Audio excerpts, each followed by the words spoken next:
CEPEC Internacional presenta Visión 2020, un programa para profesionales y empresarios con temas y entrevistas del mundo actual basados en el libro de mayor venta, la Biblia. Esto es Visión 2020. Iniciamos.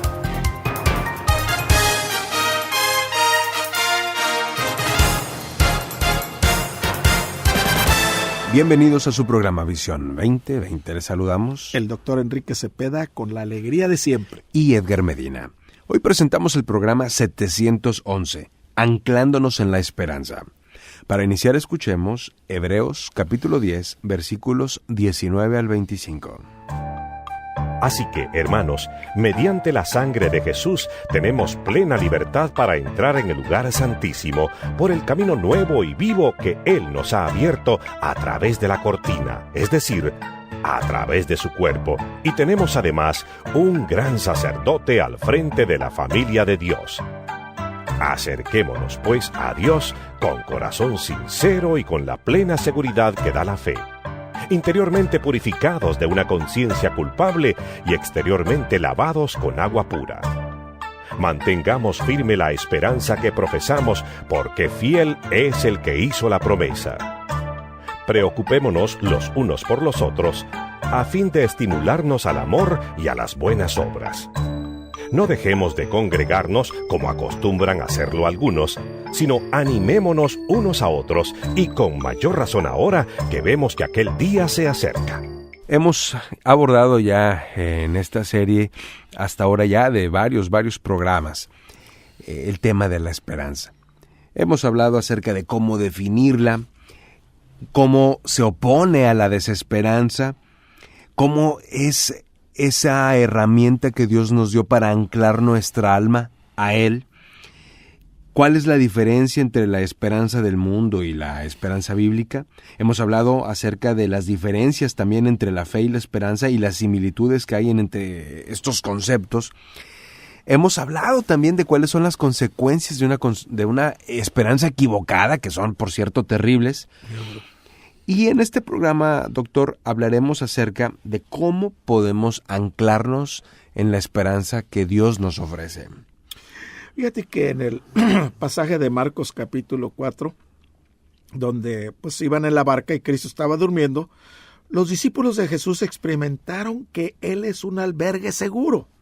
Si confiaban en Él, tenían esperanza. Así es, ese pasaje de Marcos nos dice textualmente: y levantándose, reprendió al viento y dijo al mar: calla, enmudece. Y cesó el viento, y se hizo grande bonanza. Y les dijo: ¿por qué estáis así amedrentados? ¿Cómo no tenéis fe? Entonces temieron con gran temor, y se decían el uno al otro: ¿quién es este que aun el viento y el mar le obedecen? Fíjate, vinieron a conocer al Señor Jesús en una dimensión que nunca jamás lo habían visto. Y por eso ellos podían, si confiaban en Él, tenían una esperanza segura. Absolutamente. Firme, porque seguro. Ellos estaban viendo con sus propios ojos que Él tenía la capacidad, por ejemplo, de reprender las condiciones naturales. Podían entonces confiar en que aquellas cosas que no veían también sucederían. Ahora, cuando nuestro radioescuchas y nosotros mismos tenemos a Cristo, fíjate, lo que produce el tener a Cristo, primeramente, contentamiento. ¿Qué es el contentamiento? Bueno, es ser paciente por la esperanza que Dios ha puesto en nosotros. Pero si esperamos lo que no vemos, con paciencia lo guardamos, dice Romanos 8:25. Pero si esperamos lo que no vemos, con paciencia lo guardamos. Ahí está la esperanza. Porque decíamos que la esperanza y la fe no se ven. Son abstractas. Otro aspecto, cuando nosotros tenemos una relación personal con Dios a través de Jesucristo, también tenemos valor. Es valiente por causa de la esperanza de Dios en cada uno de nosotros. Dice 2 Corintios capítulo 3, versículo 12. Así que teniendo tal esperanza, usamos de mucha franqueza. Pero también otro resultado cuando tenemos esa relación personal con Dios a través de Jesucristo es la confianza, Edgar. Es correcto. Es tener seguridad por causa de la esperanza de que Dios está con nosotros. Porque tú, oh Señor, eres mi esperanza, seguridad mía desde mi juventud, dice el Salmo 71:5. Cuando tenemos una relación personal con Jesucristo, también tenemos regocijo. Fíjate, este regocijo es el gozo por causa de la esperanza que Dios pone en cada uno de nosotros. Romanos 12:12 nos dice, gozosos en la esperanza, sufridos en la tribulación, constantes en la oración. Fíjate, otro resultado glorioso en mi relación con Dios es el consuelo que Él pone en cada uno de nosotros. Así es tener un ánimo por el amor inalterable de Dios hacia nosotros. Fíjate, el Salmo 33:22 dice, sea tu misericordia, oh Señor, sobre nosotros, según esperamos en ti. La relación con Dios a través de Jesucristo nos va a llevar también a brotar de nuestro corazón convicción. Y qué importante es la convicción, porque está anclada en la esperanza por la palabra de Dios que mora en cada uno de nosotros. El libro de los Salmos, en el capítulo 119, versículo 74, dice, los que te temen me verán, y se alegrarán porque en tu palabra he esperado. Fíjate, otro resultado glorioso de mi relación con Dios a través de Jesucristo es que me hace semejante a Él. Fíjate, qué interesante, me hace semejante a Cristo. La verdad, eso es algo increíble. De veras que sí, Cómo esa esperanza hace que se conforme el carácter de Cristo en nosotros, en nuestro corazón. Y así es. Y Filipenses 1:20, ¿qué nos dice, Edgar? Conforme a mi anhelo y esperanza de que en nada seré avergonzado, antes bien con toda confianza, como siempre, ahora también será magnificado Cristo en mi cuerpo, o por mi vida, o por mi muerte. Y todas estas señales dicen que estamos anclados en esa esperanza que viene de Dios. Estamos escuchando Anclándonos en la Esperanza. Puedes buscarnos y seguirnos en nuestra cuenta de Facebook. Búscanos como Programa Visión 2020. Regresamos. En Visión 2020 nos interesa conocerle. Escríbanos a apartado postal 1960 en Monterrey, Nuevo León, México. Código postal 64000. Si nos quiere escribir por correo electrónico, la dirección es todo seguido y en minúsculas. Visión 2020 Internacional @msn.com. Visión 2020. Uno se convertirá en 1000.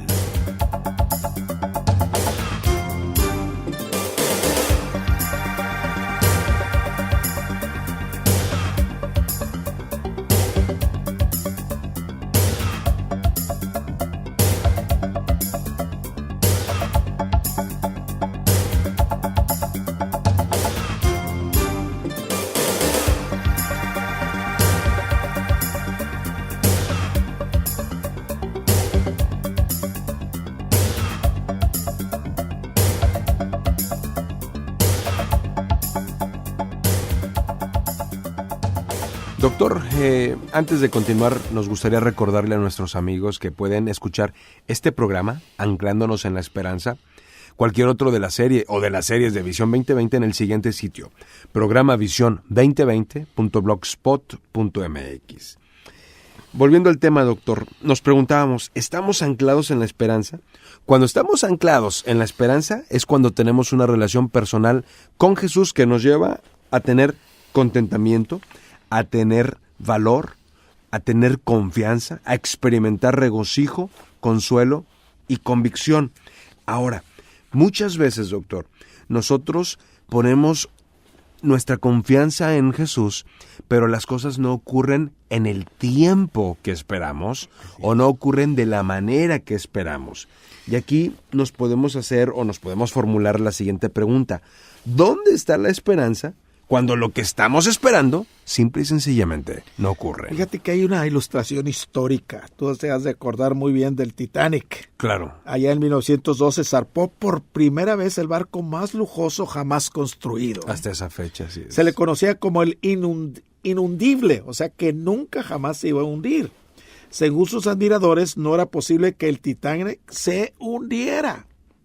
No obstante, un total de 1,573 personas perecieron porque el dueño de la línea marítima no proveyó la cantidad necesaria de salvavidas porque su objetivo principal era romper el récord de velocidad para atravesar el Atlántico. Ahora, ¿cuál es la pregunta? La pregunta es, ¿por qué permitió Dios tal catástrofe? Fíjate, ¿por qué permitió Dios tal catástrofe? Por lo general, culpan a Dios, aunque los marineros recibieron una y otra vez advertencias respecto a los icebergs que flotaban a su alrededor. Aquí entonces la pregunta cabe, ¿dónde se encuentra la esperanza cuando Dios permite que sucedan cosas no solamente malas, verdaderamente, terriblemente malas? Y mi esposa y yo acabamos de vivir uno de los tornados más fuertes ahí donde estamos viviendo. Era de los más fuertes, 200 kilómetros, 200 millas por hora. Wow. Imagínate. Y destruyó casas, destruyó 2 escuelas, destruyó el apartamento donde vivimos, le rompió ventanas y todo eso. Y había gente creyente. Uno de los que están construyendo, ¿qué crees que hicieron? Pusieron Génesis, Éxodo, Levítico, en los cimientos pusieron los libros de la Biblia, o sea, el nombre. El nombre, sí. Antes de poner encima la carpa, lo que sea. Otros pusieron versículos bíblicos en su cemento. Gente creyente en Dios y que de alguna manera están reponiendo lo que perdieron. Okay. Pero decimos, ¿por qué nos tiene que pasar eso a nosotros? Sí. Y acuérdate lo que dice la Biblia en el Sermón del Monte. Dice, el que hace salir su sol sobre buenos y malos. Y que llueva sobre justos e injustos. Así. O sea, agarra parejos y dice, ¿por qué me tiene que pasar a mí? No, esa no es la pregunta. ¿Por qué me tiene que pasar eso a mí? Sino, ¿para qué? ¿Cuál Señor, es el propósito? ¿qué quieres que yo aprenda de esta situación? Así y quiero es. decirte que mi esposa y yo aprendimos muchísimas cosas de esa experiencia. Él proveyó un lugar donde nos quedamos, Él proveyó para nuestros alimentos, Él proveyó gente que nos ayudara, Él proveyó quien arreglara esos apartamentos, los terminara a tiempo para que yo saliera de donde nos estábamos quedando en los dormitorios de la universidad, y vimos la mano de Dios en cada aspecto. Y en lugar de salir amargados y molestos y enojados, salimos bendecidos de esa experiencia. La esperanza no avergüenza. Así es lo que dice la Biblia. Gracias a Dios. Y fíjate aquí, ¿puede usted tener absoluta confianza en que es la voluntad de Dios que prevalecerá sobre todas las cosas? ¿Qué pasa cuando no sucede lo que estamos esperando? ¿O qué pasa cuando no, lo que tú acabas de decir, cuando creemos que ya Dios debe contestarnos ya, ahora? Cuando la respuesta quizás venga dentro de 1 año, o 2 años, o 3 años, o 20 años. Hay una cosa que acabo de aprender en las oraciones, Edgar. Nuestras oraciones no tienen fecha de caducidad. Así es. Son eternas. Sí, así es. Me acuerdo de Mueller, un gran hombre de Dios en Inglaterra que puso muchos orfanatorios, David Mueller. Sí. Él oraba por 5 personas. 2 de ellas se entregaron a Cristo antes de que él muriera. El tercero se convirtió en la tumba cuando lo estaban enterrando, y los otros 2 después de que ya Mueller había muerto. Okay. Nuestras oraciones no tienen fecha de caducidad. Dios las va a contestar a su tiempo y a su manera. Y lo que ocurre es que a veces lo que estamos viendo simple y sencillamente es que no estamos en el tiempo de que Dios cumpla esa promesa, porque no es el tiempo de Dios. Y es cierto, y por eso muchas personas se enojan contra Dios, otras contra la iglesia, otros se enojan con la vida misma, que no cumple sus expectativas, lo que ellos están esperando. Ahora, ¿qué necesitamos saber acerca de la voluntad de Dios? Y ahí es donde entra el conocimiento de la palabra. Y recordemos Que uno se convertirá en 1000. Hasta la próxima. El Comité de Profesionales y Empresarios Cristianos presentó su programa Visión 2020. Hombres y mujeres buscando la voluntad de Dios en el mundo empresarial. Escuche nuestro próximo programa a la misma hora en esta estación. Visión 2020. Uno se convertirá en 1000.